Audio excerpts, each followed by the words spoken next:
Agora da parte de direito administrativo, a primeira parte de conceitos. Conceituar primeiro aqui o direito administrativo, né? Ele é um ramo do direito público que estuda as normas e princípios que regem a administração pública. Sua organização, atividade, relação com particulares. E a administração pública, em conceito, ela tem dois sentidos.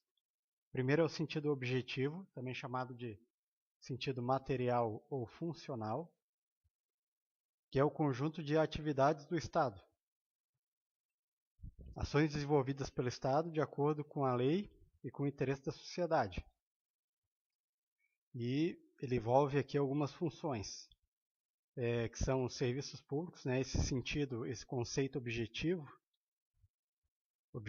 ou material ou funcional, ele diz respeito então a atividades do Estado, né? Funções do Estado.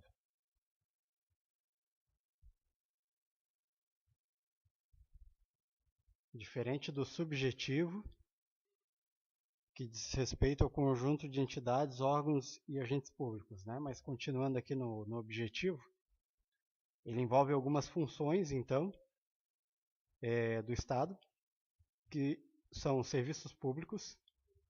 Esses serviços públicos são uma prestação positiva, que envolve aqui educação, saúde, entre outros.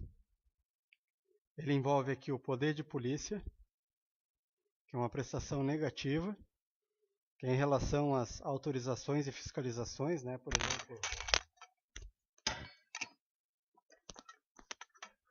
Por exemplo, aqui, alvará, fiscalização da vigilância sanitária.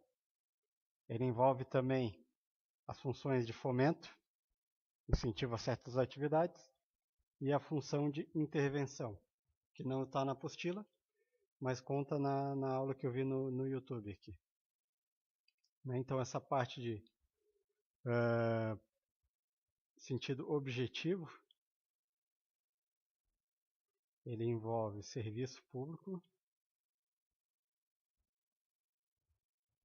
ele envolve poder de polícia,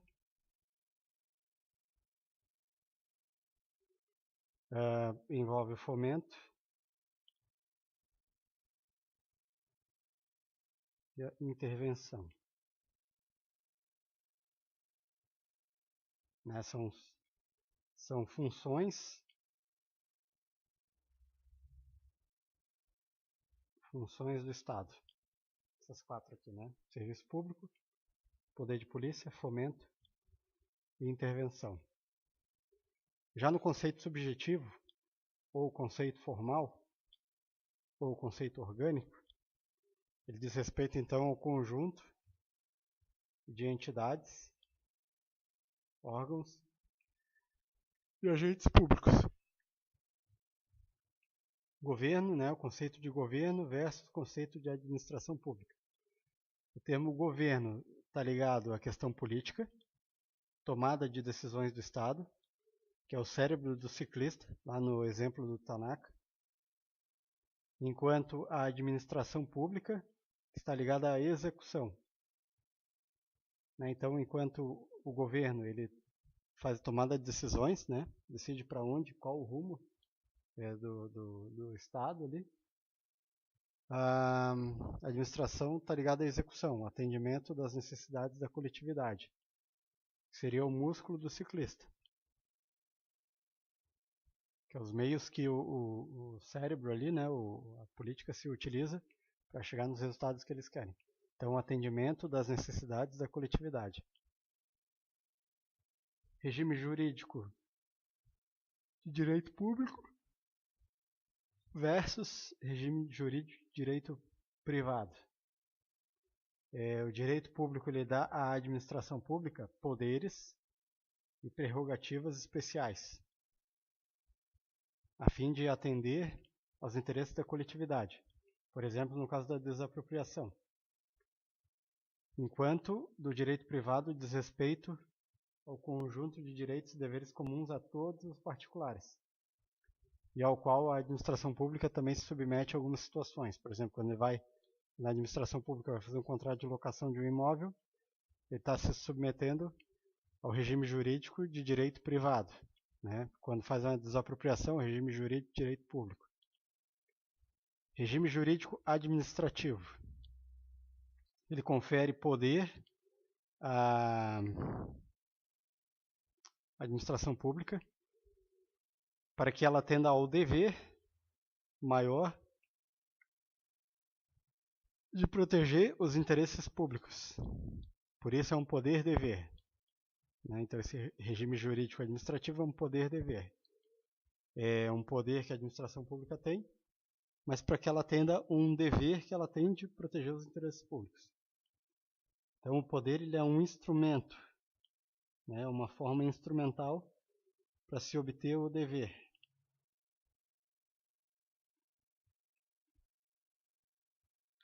Interesse público primário versus interesse público secundário, né? Secundário versus o primário. Então, o interesse público primário é o verdadeiro interesse da coletividade. Então, o primário é o verdadeiro interesse da coletividade. Por exemplo, a saúde. Enquanto o interesse secundário, ele é um interesse egoístico da administração pública. E seu interesse é seu interesse patrimonial como pessoa jurídica de direito público. Por exemplo, né, aumentar a arrecadação para custear a saúde. Então, isso aqui não é uma coisa que não é o verdadeiro interesse da coletividade que se aumente a arrecadação, né, se aumente impostos. Mas é interesse da coletividade a saúde. Então, a saúde seria o interesse primário e o aumento da arrecadação de impostos é o interesse egoístico da administração pública, seria um interesse público secundário. O interesse secundário só será válido quando atenda ao interesse primário. Organização da administração pública. Pode ocorrer a centralização, que é a atividade exercida diretamente pelo Estado, por meio de órgãos. Atuação do poder hierárquico, né? Existe hierarquia entre o órgão e o Estado. Pode ocorrer também descentralização, atividade exercida indiretamente pelo Estado, por meio de pessoa jurídica especializada, onde existe um controle finalístico ou uma supervisão ministerial, mas não há hierarquia, e sim uma vinculação. E nesse caso há dois tipos, né, de descentralização: por outorga, cria um ente para executar o serviço, ou por delegação repassa a execução para pessoa jurídica já existente. Existe também a concentração, que é a tarefa exercida por um só departamento, né, só um departamento, dentro do órgão ou pessoa jurídica, e a desconcentração, que é a divisão de tarefas dentro do mesmo órgão ou pessoa jurídica. Né? Então, desconcentração aqui, divisão de tarefas. Em relação à administração direta versus administração indireta. Né? A administração direta é aquela centralizada, pessoa jurídica de direito público, esqueci de botar o restante aqui, público com capacidade política, ou seja, a administração direta é União, Estado, DF, município e seus órgãos, que são os ministérios, secretarias, gabinetes, departamentos. E esses órgãos, eles não possuem personalidade jurídica, não são pessoas jurídicas. E a administração indireta é a descentralizada. São entidades criadas pela administração direta, competência privativa do chefe do executivo de criar a administração indireta, né, essas entidades. Então, ou é presidente, ou é governador, ou é prefeito. Para que faz a administração indireta? Essas entidades, né, para exercício de determinadas atividades, com autonomia e personalidade jurídica própria. Então, eles podem ter patrimônio próprio, funcionário próprio, pode ser autor ou ré em ação judicial. Os tipos de administração indireta, né? Tem a autarquia, que é esse primeiro que eu vou falar agora no primeiro slide, autarquia. Tem a fundação pública, sociedade de economia mista e empresa pública. E tem também o consórcio público. Então, a primeira delas aqui é a autarquia. A autarquia ela é criada para exercer uma atividade típica da administração pública. Então, a atividade típica é a única, eu acho, que vai ter atividade típica. Normalmente, então, um serviço público. São criadas por lei. Então, existe uma lei que cria a autarquia, uma lei específica, né, só sobre aquilo ali. E estão vinculadas ao ministério. Então, elas estão vinculadas. Importante lembrar que não existe hierarquia. Ó. A hierarquia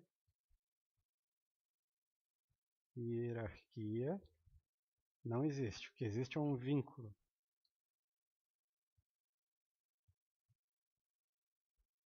Por exemplo, INSS, Banco Central, IBAMA, elas possuem imunidade tributária em relação aos impostos, e só aos impostos, sobre patrimônio, renda e serviços vinculados às finalidades essenciais.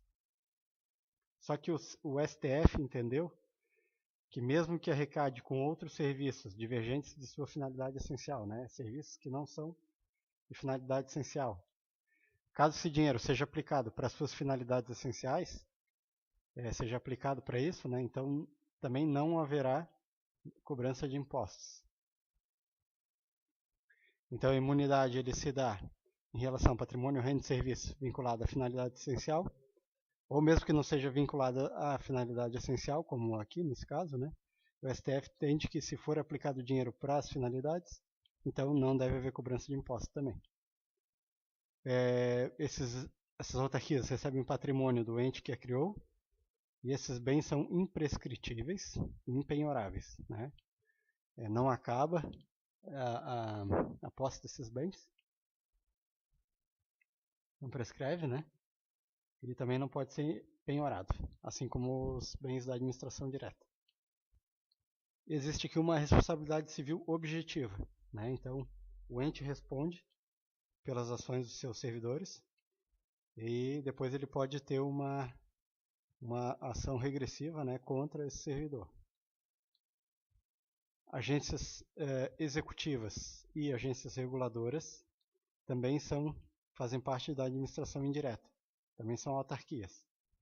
Né? No caso aqui, a agência executiva ela pode ser tanto autarquia como fundação pública, e a agência reguladora só autarquia. As executivas, por exemplo, em Metro, elas assinam um contrato de gestão com a administração pública. Como é que pode virar uma agência executiva? Assinando um contrato de gestão, que gera maior autonomia em contrapartida ao estabelecimento de objetivos e metas. E as agências reguladoras, elas funcionam sob um regime especial. Então, é uma autarquia que, definido lá em lei, ela tem um regime especial, e aí é chamado de agência reguladora. A agência reguladora ela pode virar depois uma agência executiva, desde que ela assine um contrato de gestão com a administração pública. Então, exemplo de reguladora, né, de regime especial, os dirigentes têm mandato fixo, eles são escolhidos pelo chefe do executivo e aprovados pelo Senado ou pela Assembleia Legislativa, né, depende de quem é o chefe do executivo. Em relação então às agências reguladoras, né, elas são autarquias sob regime especial, elas fiscalizam atividades do setor privado, aplicam punições, têm poder normativo, pode editar normas técnicas e elas possuem maior autonomia. Por exemplo, por causa do regime especial, né? Então, dirigentes com mandato fixo, indicação técnica, esses dirigentes respeitam a quarentena, né? O dirigente precisa respeitar um prazo antes de voltar a atuar no respectivo mercado, em regra 4 meses. Elas possuem recursos próprios e não há instância revisora. Então, funções aqui da atividade regulatória, né? Essa agência reguladora ela pode ter ação executiva, né? Atividade executiva, fiscalizar e aplicar sanções. Ela pode ter atividade legislativa, né, normativa, editar normas, decretos delegados ou autorizados. E ela pode ter até atividade de julgar, né? Atividade judiciária. Julgamento de processos administrativos para solução de conflitos. Aqui um quadro, então, comparando a administração indireta aqui, as agências reguladoras versus as agências executivas. Então, reguladoras e executivas, né? Reguladoras, autarquia, então, sob regime especial, enquanto as executivas são autarquias ou fundações públicas. Nenhuma das duas é uma nova espécie de entidade da administração indireta. Ou ela vai ser uma autarquia, ou vai ser uma autarquia, ou uma fundação pública no caso da agência executiva.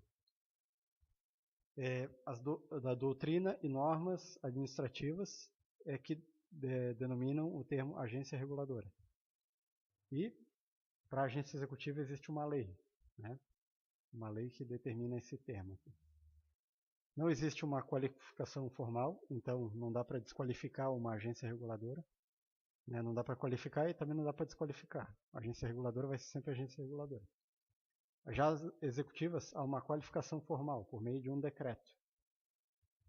Então, do mesmo jeito que dá para qualificar, assim como aqui não tem desqualificação, aqui pode haver uma desqualificação também por meio de decreto da agência executiva.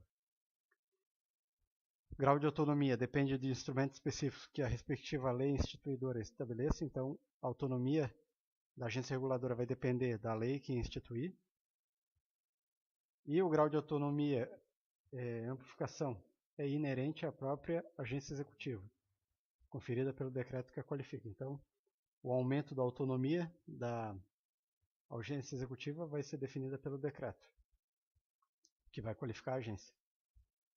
Existe uma área de regulação, né, uma área específica onde ela vai atuar, a agência reguladora, e a agência executiva não existe uma área específica. E a agência reguladora, caso celebre contrato de gestão, pode ser também qualificada como agência executiva. Então, a agência reguladora ela pode virar uma agência executiva.